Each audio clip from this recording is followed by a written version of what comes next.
Scooter Braun trolling Taylor Swift for not being invited to her star-studded Rhode Island bash. I will say this, I think the secret to what we do is when we see something. I got a list of names and yours is in red underlined. I check it once, then I check it twice. Oh man, by now you've probably heard about this Taylor Swift Scooter Braun drama. A lot has unfolded, so I'm just gonna break down every single detail. Scooter Braun is speaking out about suddenly having regrets on purchasing Taylor Swift's masters. In 2019, when you bought the rights to Taylor Swift's masters, it turned into a really big thing, right? But I'm just curious, if you can go back in time, Scott. Taylor Swift always wanted to be able to own her own work. And push really came to shove when the owner of Big Machine Records turned around and sold it to the one person that she never wanted it to be sold to, which was Scooter Braun. Then Scooter Braun, behind her back, went and kept it for a couple of years, profited off of her music, and then sold it to somebody else. What do you mean about Taylor with the albums? Like when she told her fans to go tell Scooter and Scott Borchetta how they feel. By the way, you know we on Brilliant Idiots a while ago. Yeah. We broke that all down. Yeah. And I guess nobody gave a fuck, but now they done a whole documentary about it. Yeah. Would you have done it differently? Would you have handled it differently? Yes, I would have. I learned an important lesson from that. So the regret I have there is that I made the assumption that everyone, once the deal was done. So this is why, over the last 6 years, you have watched Taylor Swift re-record all of her albums. The reason why I'm telling you all of this week she basically gave him the biggest middle finger and she bought back her masters. If we get a reaction from it, I think our goal is to just create that same reaction in someone else. Over the weekend, the singer hosted a party at her mansion with a bunch of her famous pals, including Gigi Hadid, Bradley Cooper, Blake Lively, Ryan Reynolds, and of course, her beau, Travis Kelce. Tale for you. The world moves on, another day, another drama. This all started when Taylor posted this to Tumblr, basically expressing her anger that Scooter had purchased Big Machine for $300 million.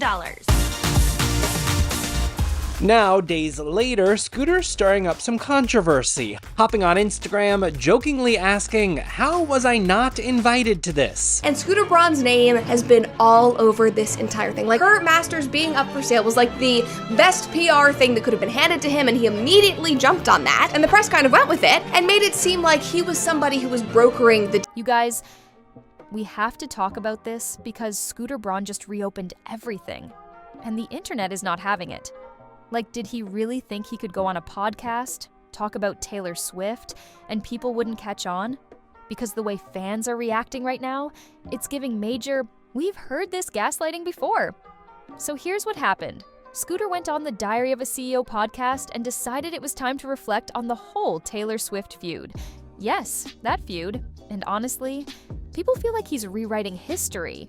Like completely glossing over the facts, pretending like he's just this misunderstood guy who wanted to be friends with Taylor all along. Meanwhile, Swifties are pulling out receipts, calling out the inconsistencies, and saying it louder than ever. Scooter, this is not how it went down.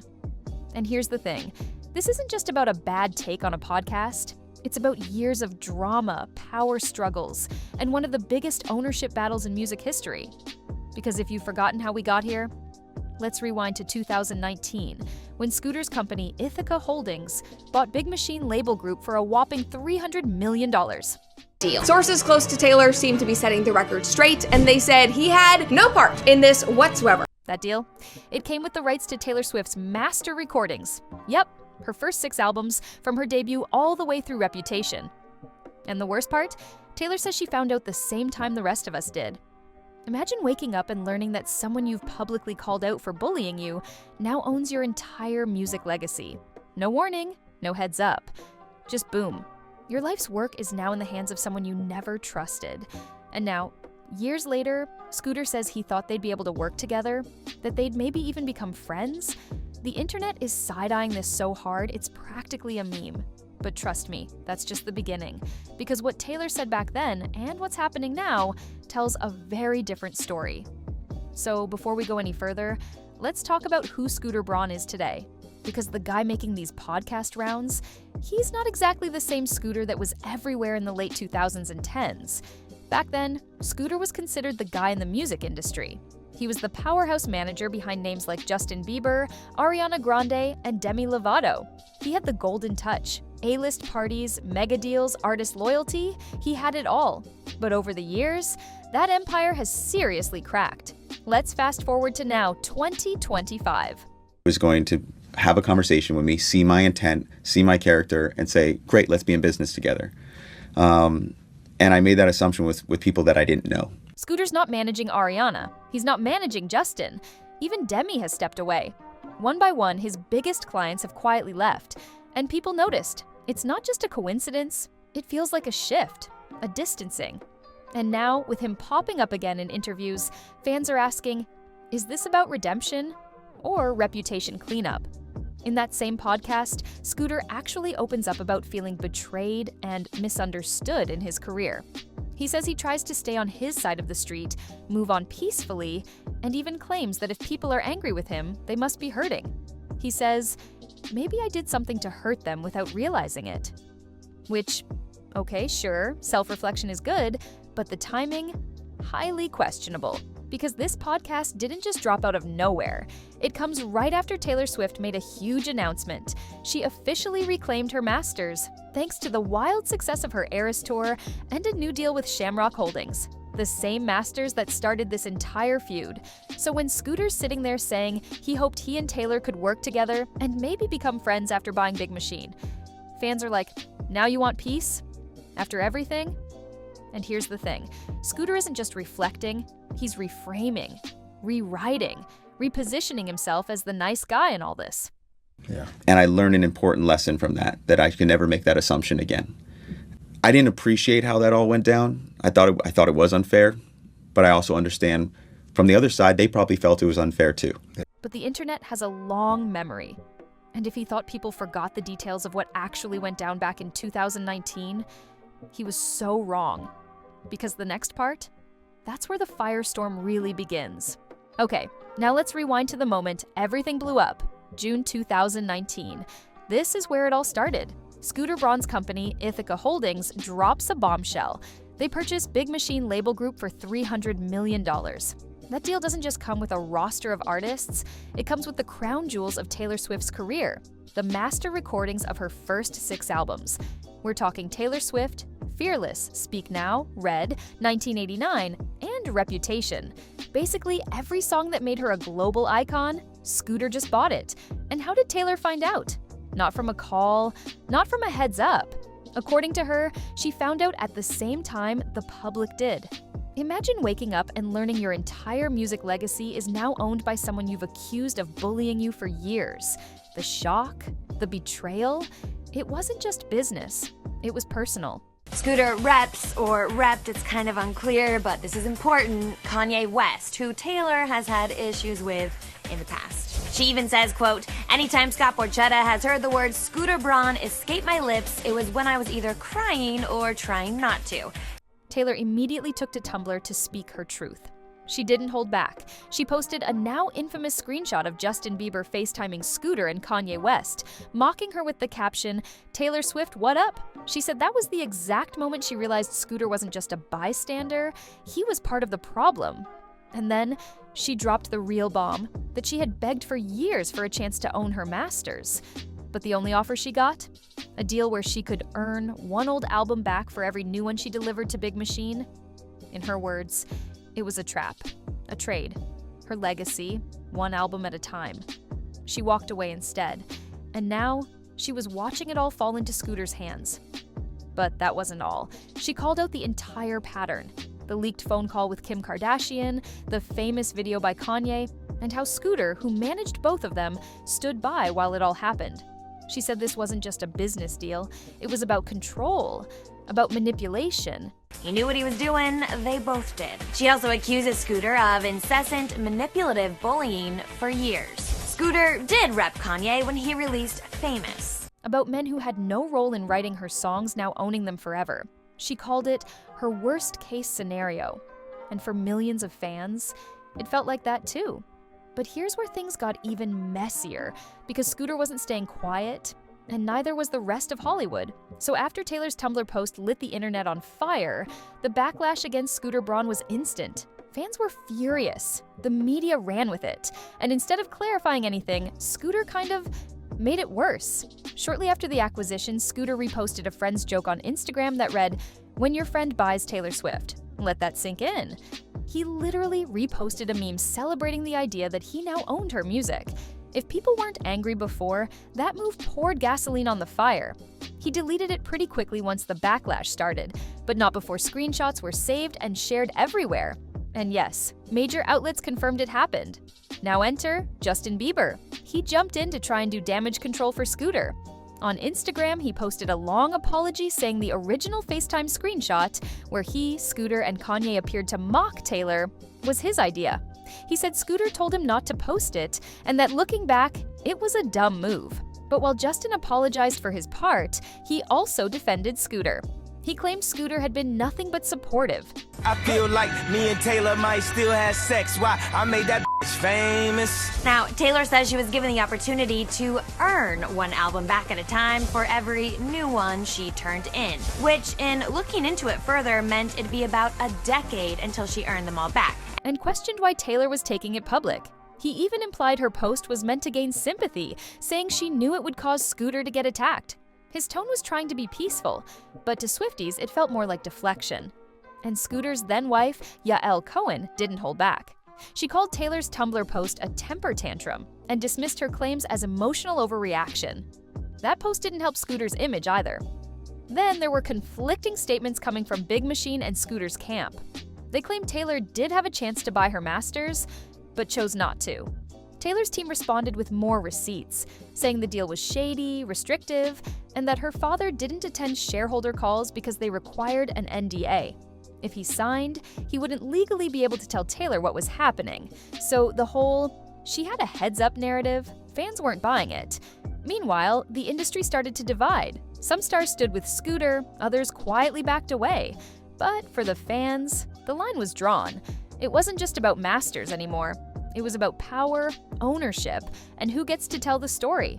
And for Taylor, the fight was only beginning. Just when people thought things couldn't get messier, they did. Fast forward to November 2019, just a few months after Scooter bought Big Machine, and Taylor drops another bombshell. And Big Machine would still have rights. But more on that in just a few.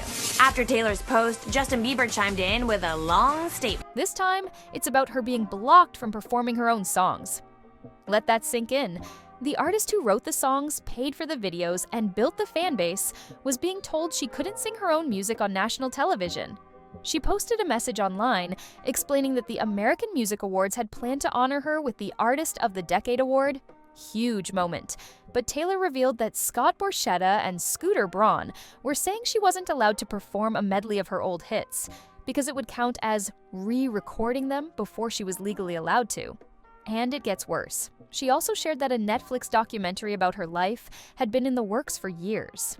And now, Scooter and Scott were blocking her old songs and footage from being used, even though, according to Taylor, neither of them were even mentioned in the film. Just pure control. But here's the part that really hit fans hard. Taylor said she was told she could only use her old songs if she agreed to two things.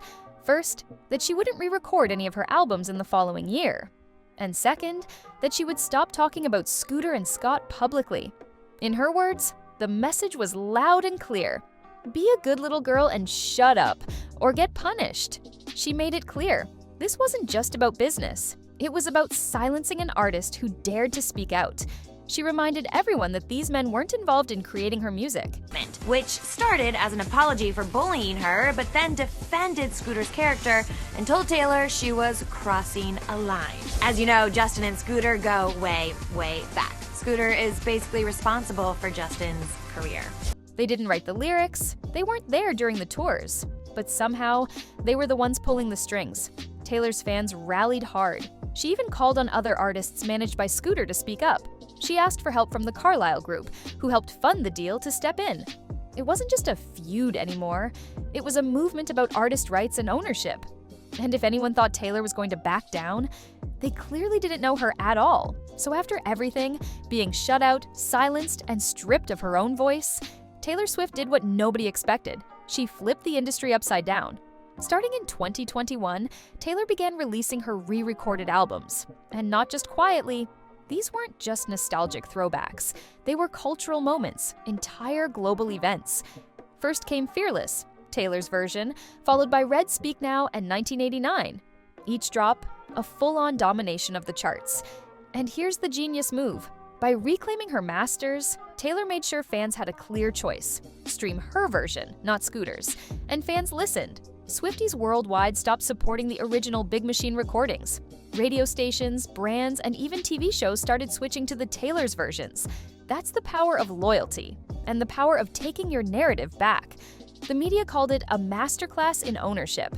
After that, it was an all-out bloodbath of statements and celebrities picking sides. Okay, I'm gonna keep this part quick, mostly because I want to dive into Scott Borchetta's statement. First of all, Todrick Hall, Taylor's BFF, came to her defense. He used to be repped by Scooter and called him an evil person only concerned with wealth. Industry insiders said it was unprecedented, and fans, they called it justice. But it wasn't just about topping the charts. Taylor turned this into a full-on movement.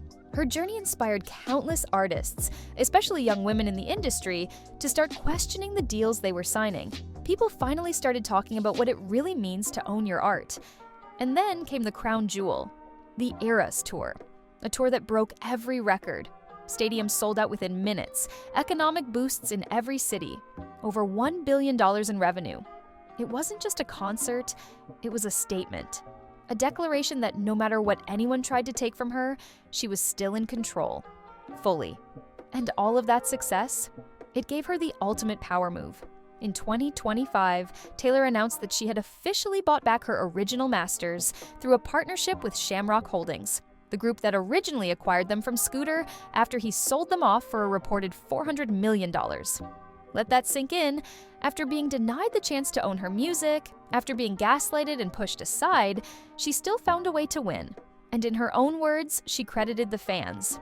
Every ticket sold, every stream, every lyric sung back at her from a stadium crowd. It all led to this. Taylor didn't just reclaim her songs, she reclaimed her power. But while Taylor was rising, Scooter, his empire was quietly unraveling. Listen to these CDs, these are sick beats. Right, I'm on that. But you should read the fine print on the contract. Scooter's partner, Allison Kay, said Todrick's statements weren't accurate, but Todrick came back with receipts. While Taylor was rebuilding and thriving, Scooter Braun's carefully polished empire, it was starting to crack. In the years following the Big Machine fallout, Scooter tried to keep things business as usual. He still had some of the biggest names in music under his management: Justin Bieber, Ariana Grande, Demi Lovato. But behind the scenes, things were shifting, quietly at first, then very publicly. Demi Lovato was the first major client to walk away. After standing by Scooter during the Swift backlash, even defending him publicly, she announced in 2023 that she was parting ways with his management company. No drama, no shade, but fans immediately connected the dots. Then came the shockers. In 2024, Ariana Grande ended her long-standing professional relationship with Scooter. They'd worked together for years. He was with her during her biggest eras, from Dangerous Woman to Positions. But even that bond eventually fizzled. Reports suggested that Ariana wanted more creative freedom, and the split was described as amicable. But again, timing is everything. And the biggest blow? Justin Bieber. Scooter discovered Justin when he was barely a teenager. He was the cornerstone of Scooter's rise. But in 2024, Bieber also stepped back. Some sources claimed it was part of a broader restructuring.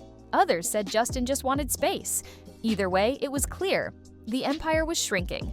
Scooter, for his part, started opening up. In podcasts and interviews, he admitted he made mistakes. He said he felt betrayed by the way things unfolded, that he didn't understand how much pain the Taylor situation caused.